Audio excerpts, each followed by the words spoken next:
eu gostaria de dizer que uma posição brasileira frente à COP demandaria uma posição firme, nacional, de uma política ambiental consolidada do Brasil, para que ele possa fazer política externa, né?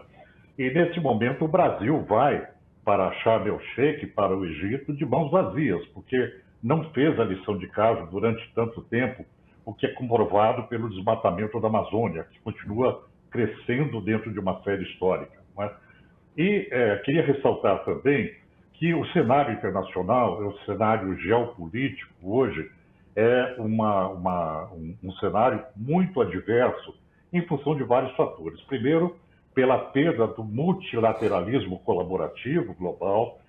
Segundo, pelo enfraquecimento das Nações Unidas como indutora dessa transformação, e isso ocorre em função de vários setores, seja pela posição geopolítica dos países em busca de uma soberania maior, né, de uma hegemonia, seja por conta do estado de guerra hoje entre Ucrânia e Rússia, que provocam uma crise energética na Europa. Ou seja, nós estamos numa situação muito pouco privilegiada para uma tomada de decisão a partir da visão da ciência, não é?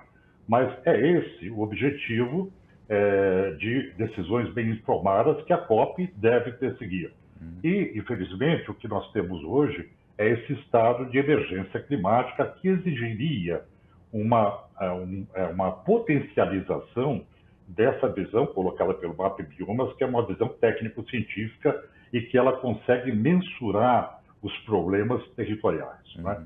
Então, eu não tenho muita expectativa com relação a essa COP, mas é preciso que a gente continue esse trabalho para consolidar ao menos uma posição brasileira, que o Brasil não vem tendo, de política externa, de política interna adequada, para que ele possa exercer também uma política externa contemporânea.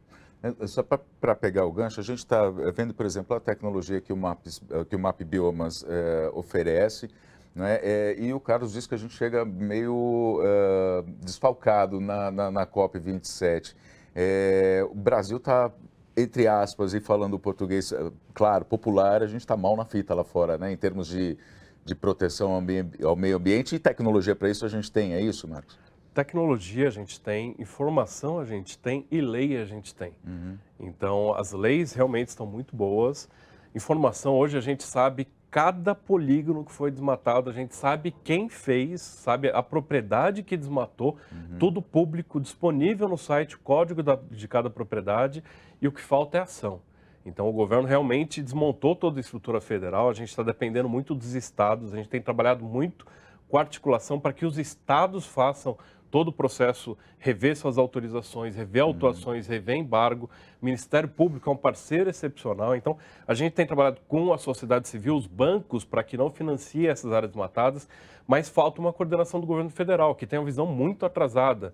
E só para um dado super importante, a gente faz esse cruzamento, identifica todas as propriedades que desmatam e elas não chegam a 2% dos proprietários. A gente está falando 98% dos proprietários já trabalham da forma correta, seguem a legislação, e a gente tem um governo que continua defendendo que é crime, né? Continua defendendo invasão de terra pública. Hoje o desmatamento é basicamente uma atividade criminosa e de larga escala. A gente está falando de grandes áreas com muito dinheiro investido para desmatar, que normalmente está associado lá a trabalho escravo, invasão de terra pública, venda ilegal de madeira. Então, a gente está com um governo hoje que está defendendo essa atividade criminosa, querendo dar anistia, acabar com as multas, enquanto a gente tem informação para fazer um desenvolvimento hoje sustentável e uma organização social pronta para esse desenvolvimento sustentável. E a gente não pode deixar de destacar o papel da tecnologia na detecção desse problema. Se não fosse a tecnologia, a gente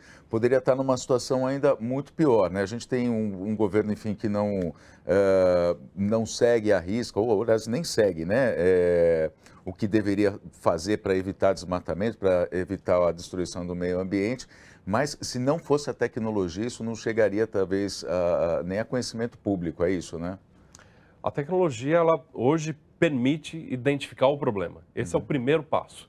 Ter um diagnóstico, saber qual que é o problema, mas aí você precisa de vontade política para resolver. Então, realmente, a gente está num ponto onde a gente agora precisa de uma vontade da sociedade e vontade do governo de resolver. Carlos? Olha, é muito interessante essa colocação do Marcos, porque quando no século passado, durante o regime militar, houve uma tentativa de mensurar a destruição da Amazônia, mesmo com o uso da NASA, o grande problema era que não se conseguia, por falta de tecnologia, uma abertura de dados suficiente que nos permitisse mensurar a degradação, né? Aquele período da Transamazônica, dos anos 70, da época da ditadura, foram períodos de trevas, porque você não tinha esse acesso a uma adequada informação no sentido de perceber qual era a intensidade do dano ambiental. Bom, daquele período resultou até a nossa legislação de proteção ao meio ambiente e a própria Constituição, que absorveu a Lei da Política Nacional do Meio Ambiente. Então, hoje, nós não temos mais essa obscuridade, nós temos o acesso, nós temos a transparência aos dados, como aqui coloca o Marcos, com um trabalho excelente do MapBiomas. Porém, o governo não faz o seu papel.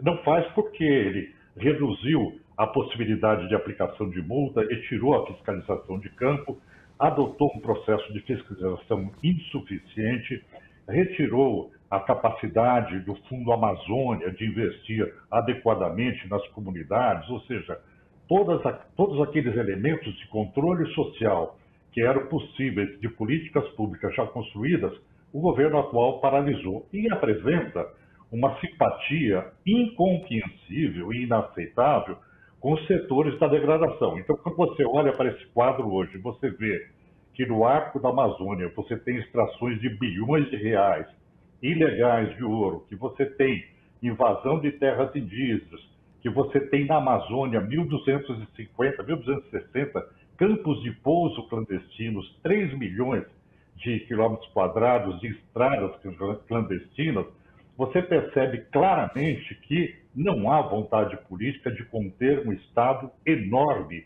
de degradação, né? E o que a gente espera é que haja uma correção disso num curto prazo, porque a floresta entra em colapso, isso já está sendo dito pelos especialistas.